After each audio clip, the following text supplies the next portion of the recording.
हिंदू धर्म में नवरात्रों का बहुत अधिक महत्व है। धार्मिक मान्यताओं के अनुसार इस दिन माँ जो है वो कैलाश पर्वत से धरती पर अपने मायके आती हैं। खास बात यह है कि इस बार नवरात्रों में बहुत ही अच्छे संजोग बनेंगे। इस बार नवरात्रों में सर्वार्थ सिद्धि योग और अमृत सिद्धि योग एक साथ बनते हुए दिखाई दे रहे हैं। तो आज मैं यहाँ पर आपको उपाय बताने वाली हूँ। अगर आपकी आर्थिक समस्याएं बहुत ज़्यादा हैं तो आप इन उपायों को करके माँ को प्रसन्न कर सकते हैं और अपने जीवन में लाभ प्राप्त कर सकते हैं। जीवन में बहुत सारी समस्याएं हैं जिनकी मुक्ति के लिए हम इन दिनों में कई ऐसे उपाय भी करते हैं जिससे माँ को प्रसन्न किया जा सके और माँ आशीर्वाद के तौर पर हमारी सारी मुसीबतों को ख़त्म कर दें। तो बहुत सारे ऐसे उपाय हैं जिनको आप नवरात्रों के शुभ अवसर पर कर सकते हैं जिससे माता को प्रसन्न किया जा सकता है और आपके जीवन से सारी तरह की मुसीबतें दूर की जा सकती हैं। माँ जब प्रसन्न होती है तो अपने बच्चों को आशीर्वाद देती है और हर तरह की मुसीबतों से मुक्ति भी दिलाती है। तो इस तरह से इन नवरात्रों के मौसम में जब माँ का आगमन धरती पर होगा तो इस दिन को हम बहुत ही शुभ दिन मानते हैं। ऐसे दिनों में अगर कोई उपाय किए जाएं तो वो बहुत ही ज़्यादा कारगर होते हैं, बहुत ही ज़्यादा शक्तिशाली होते हैं। ऐसा इसलिए होता है कि इस समय में पूरे ब्रह्मांड में दैवीय शक्तियां बहुत ही शक्तिशाली रूप में होती हैं और हमारे आसपास शक्तिशाली ऑरा क्रिएट करती हैं। ऐसे समय में अगर उपाय किए जाएं तो वो बहुत ही ज़्यादा लाखों गुना ज़्यादा फल देते हैं। इसलिए इस समय पर बहुत सारे लोग उपाय करते हैं, बहुत सारे लोग इस समय पर कई हवन यज्ञ कराते हैं और इसके साथ साथ दैवीय उपचार भी किए जाते हैं। इस समय पर कई लोग तंत्र बाधाओं से मुक्ति के लिए तंत्र प्रयोग भी करते हैं और ऐसे प्रयोग जो किए जाते हैं वो कहीं ना कहीं किसी ना किसी व्यक्ति पर असर जरूर करते हैं। तो चलिए शारदीय नवरात्रों में ऐसे उपायों की बात करते हैं जो आपके जीवन में बदलाव ला सकते हैं। आज मैं आपसे इन्हीं उपायों के बारे में बात करने वाली हूँ। तो चलिए जानते हैं पहले ऐसे उपाय के बारे में जो 9 दिन तक अगर आप लगातार करते हैं तो आपके जीवन से धन की समस्याएं बिल्कुल दूर हो जाएंगी।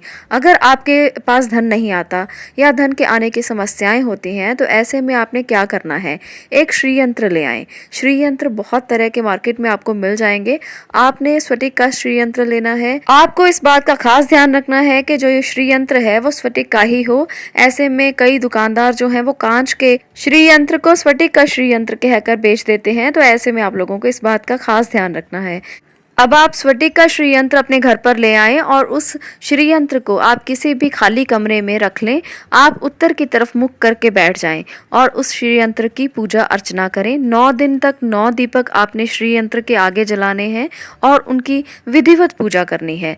तो इस प्रकार से आपने श्री यंत्र को अपने घर में स्थापित करना है, 9 दिए उसके आगे जलाने हैं और विधिवत रूप से उनका पूजन अर्चन करना है 9 दिन तक लगातार। ऐसा करने से वो श्री यंत्र जो है वो सिद्ध हो जाएगा।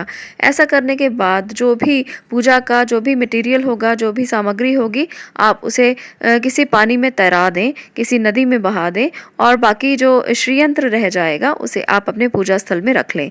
ऐसा करने से आपके घर में बरकत बनी रहेगी। आपके घर से पैसों की सभी तरह की समस्याएं दूर होंगी, सुख समृद्धि आएगी।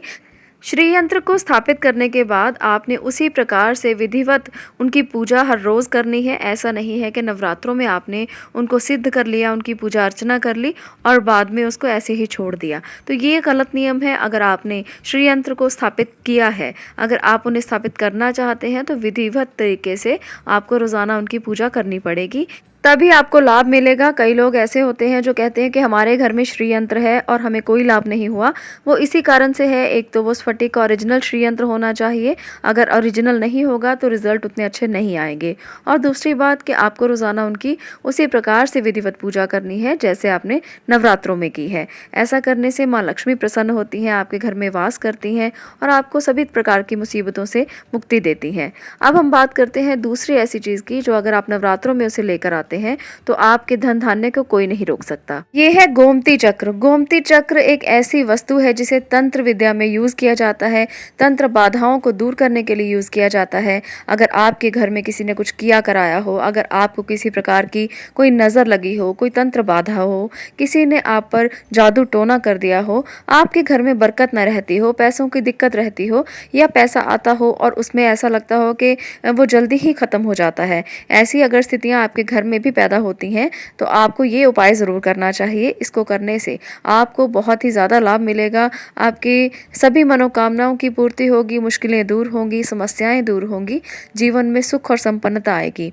ऐसे में आपने क्या करना है, 11 गोमती चक्र लेकर आपने उसे पीले कपड़े में डालकर विधिवत रूप से किसी ब्राह्मण से 1.25 लाख मंत्र का जप करवाना है। नवरात्र के समय में अगर आप 1.25 लाख मंत्र का जप करवाकर ये जो पोटली है इसे आप अपने घर में स्थापित करते हैं तो ऐसा करने से आप लोगों को विशेष तौर पर लाभ मिलेगा, आपके जीवन से हर समस्या दूर होगी।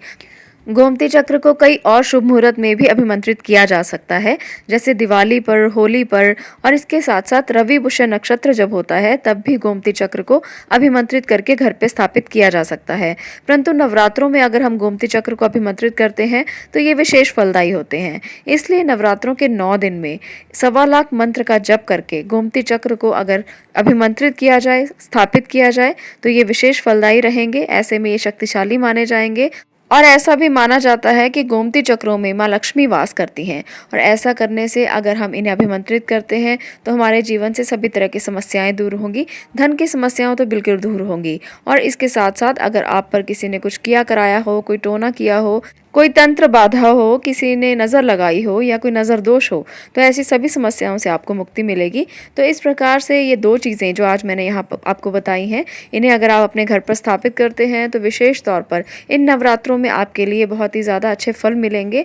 आप लोगों की सभी समस्याओं से आपको मुक्ति मिलेगी। आप लोग इस पोटली को अपने घर पर स्थापित करें। आप इसे कहीं भी रख सकते हैं, अपने घर पर रख सकते हैं, घर के मंदिर में रख सकते हैं, आप अपने गल्ले में, तिजोरी में, कहीं पर भी इस पोटली को रख सकते हैं। और सबसे अच्छी जगह है अगर आप इसे मेन गेट पर टांग लेते हैं तो और भी अच्छा रिजल्ट आपको ये देगी। तो आप घर पर किसी भी स्थान पर जहाँ पर भी आप पूजा करते हो या जहाँ पर भी आपका कोई लॉकर हो वहाँ पर भी इसे रख सकते हैं। इस पोटली को जब आप घर पर स्थापित करेंगे तो आपने इसको कभी कभी जब भी कोई अच्छा शुभ समय हो, जब भी नवरात्रे हो या दिवाली हो या किसी भी प्रकार का कोई शुभ मुहूर्त हो, इस पोटली को निकाल कर जो यहाँ पर मंत्र मैंने दिया है जिसके द्वारा आपने इसे अभिमंत्रित किया है उस मंत्र को एक माला ज़रूर जपें। ऐसा करने से इसकी शक्ति बरकरार रहेगी, नहीं तो शक्ति धीरे धीरे क्षीण होती चली जाएगी। और अगर आपने इसका प्रयोग नहीं किया, अगर आपने इसे निकाल कर इसको दोबारा मंत्र जप से अभिमंत्रित नहीं किया तो धीरे धीरे इसकी शक्ति बिल्कुल कम हो जाएगी और आपको इसके रिजल्ट भी आने बंद हो जाएंगे। तो इस प्रकार से जो भी हम क्रिया करते हैं उसे इसी प्रकार से पूजा द्वारा अभिमंत्रित करना बहुत ज़रूरी होता है। किसी भी ऐसी चीज़ को जो पूजा के द्वारा अभिमंत्रित की गई हो उसे कभी भी बंद अलमारी में नहीं रखना चाहिए, क्योंकि हम मानते हैं कि उसमें प्राण आ जाते हैं। तो इस प्रकार से अगर आप भी उन्हें निकाल कर पूजा पाठ करते हैं, मंत्र जाप करते हैं तो वो शक्तियाँ जो हैं वो अपना प्रभाव नहीं खोती। इसलिए ऐसा ज़रूर करें, आप उसको बंद करके ना रखें। इस प्रकार से नवरात्रों पर ये 2 उपाय अगर आप करेंगे तो आप लोगों की हर इच्छा पूरी होगी, माँ आपके घर में वास करेंगी और आपको सुख और संपन्नता देंगी। तो इस प्रकार से आज के लिए हमने जाना है नवरात्रों के 2 उपायों के बारे में। आगे बहुत सारी वीडियोज़ नवरात्रों के लिए आपको मिलती रहेंगी। अगर आपको ये वीडियो अच्छी लगी हो तो इसे लाइक करें, शेयर करें और चैनल को सब्सक्राइब ज़रूर करें। और अपने परिवार के लोगों के साथ और अपने मित्रों के साथ, अपने पड़ोसियों के साथ इस वीडियो को शेयर ज़रूर करें ताकि वो भी जान सकें कि कौन से ऐसे उपाय हैं जो नवरात्रों पर किए जा सकते हैं, ताकि वो भी इनका लाभ प्राप्त कर सकें।